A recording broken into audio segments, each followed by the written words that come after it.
কমিশনের সুপারিশকৃত বৈষম্যহীন নবম পে স্কেলের দ্রুত গেজেট প্রকাশ করে 1 জানুয়ারি 2026 তারিখ থেকে বাস্তবায়নের লক্ষ্যে এবং 2026-27 অর্থ বছরের বাজেটে অর্থ বরাদ্দ রাখার দাবিতে আজকের এই সংবাদ সম্মেলনে লিখিত বক্তব্য পাঠ করছেন জনাব মোহাম্মদ লুৎফর রহমান, সভাপতি 11-20 গ্রেড সরকারি চাকরিজীবী ফোরাম ও সমন্বয়ক বাংলাদেশ সরকারি কর্মচারী দাবি আদায় ঐক্য পরিষদ, জনাব মোহাম্মদ লুৎফর রহমান।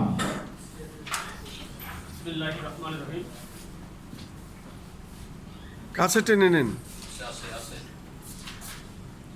বাংলাদেশ সরকারি কর্মচারী দাবি আদায় ঐক্য পরিষদ কর্তৃক আয়োজিত আজকের এই সংবাদ সম্মেলনের সম্মানিত সভাপতি, উপস্থিত বিভিন্ন প্রিন্ট ও ইলেকট্রনিক্স মিডিয়া সাংবাদিক ভাই বোনেরা, উপস্থিত বিভিন্ন গোয়েন্দা সংস্থার প্রতিনিধি ভাই বোনেরা, উপস্থিত আমার দাবি আদায় ঐক্য পরিষদের কেন্দ্রীয় সহ সকল পর্যায়ের নেতৃবৃন্দ এবং আমার সামনে উপস্থিত আমার সহযোদ্ধা ভাই বোনেরা, আসসালামু আলাইকুম। আপনারা জানেন আমরা দাবি আদায় ঐক্য পরিষদ নামে আমাদের বাংলাদেশের সরকারি কর্মচারীদের বিভিন্ন সমস্যা নিয়ে দীর্ঘদিন যাবৎ আন্দোলন করে যাচ্ছি। আমরা 2019 সাল থেকে বৈষম্য মুক্ত একটি পে স্কেলের দাবিতে আমরা বিভিন্ন কর্মসূচি দিয়ে আসছি। আমরা যখনই কোনো সমস্যায় পড়েছি, যখনই আমাদের কোনো কথা বাংলাদেশ সরকারকে জানানোর প্রয়োজনীয় অনুভব করেছি, তখনই আমি আমার প্রিয় সাংবাদিক ভাইদের কাছে আমরা চলে এসেছি। আপনারা হচ্ছেন আমাদের কথা বলার মাধ্যম, আপনারা হচ্ছেন জাতির বিবেক। আপনাদের মাধ্যমেই আমরা সব সময় আমাদের সকল সুবিধা অসুবিধা সরকারের কাছে তুলে ধরি। তাই আমি অনুরোধ জানাবো, আজকে আমরা আপনাদের যে জন্য ডেকেছি, যে জন্য আহ্বান করেছি, দাওয়াত দিয়েছি, আমাদের সেই সমস্যার কথাগুলি আপনাদের প্রিন্ট ও মিডিয়ায় তুলে ধরে আমাদের সমস্যাগুলি সমাধানের জন্য আপনারা আমাদের কাছে কৃতজ্ঞ হয়ে থাকবেন। প্রিয় সাংবাদিক ভাই বোনেরা, আপনারা জানেন আমরা 2019 সাল থেকে আমাদের নবম পে স্কেলের দাবিতে এবং বৈষম্য মুক্ত পে স্কেলের দাবিতে এমন কোন নিয়মতান্ত্রিক কর্মসূচি নেই যা আমরা পালন করিনি।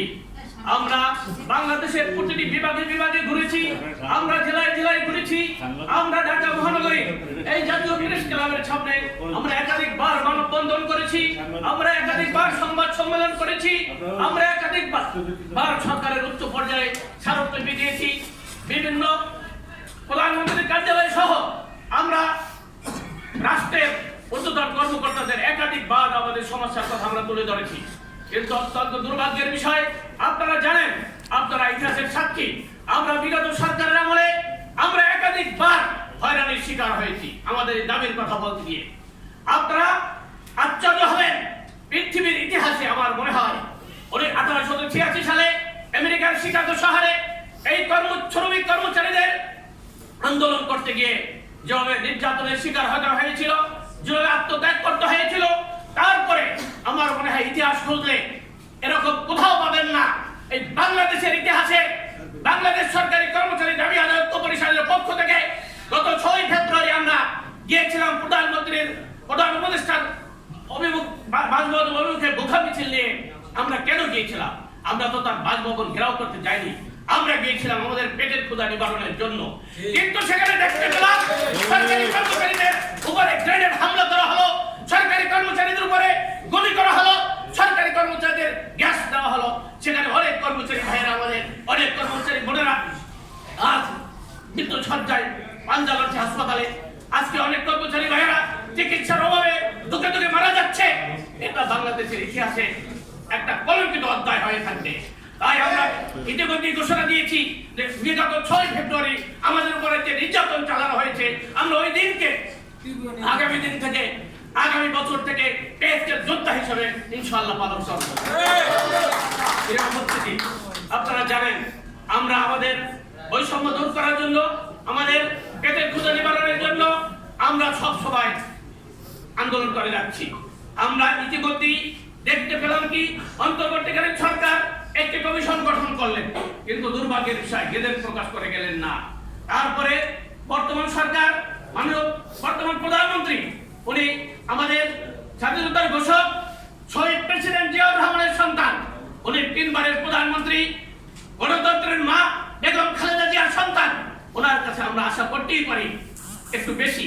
উনি ইশতেহারে ঘোষণা করেছেন যথাসময়ে পে স্কেল বাস্তবায়ন করবেন। আমি আপনাদেরকে অবগতির জন্য বলতে চাই, সেই যথাসময় ছিল 2020 সালে। কারণ বাংলাদেশের ইতিহাসে আপনারা জানেন যে 5 বছর পর পে স্কেল দেওয়া হয়েছে ইতিমধ্যে, যদিও একটু আগে পিছিয়ে দেওয়া হয়েছে, কিন্তু গড়ে 5 বছর পর পে স্কেল দেওয়া হয়েছিল। 2015 সালে পে স্কেলের পরে ঘোষণা করা ছিল প্রতি বছর দ্রব্যমূল্য বৃদ্ধির সাথে সাথে সমন্বয় করা হবে। সেটা তো করা হয় নাই। স্থায়ী পে কমিশন গঠন করার কথা ছিল, সেটাও করা হয় নাই। সেটা ছিল শুভাঙ্করের ফাঁকি। আমি মনে করি 2015 সালের যে পে স্কেল ছিল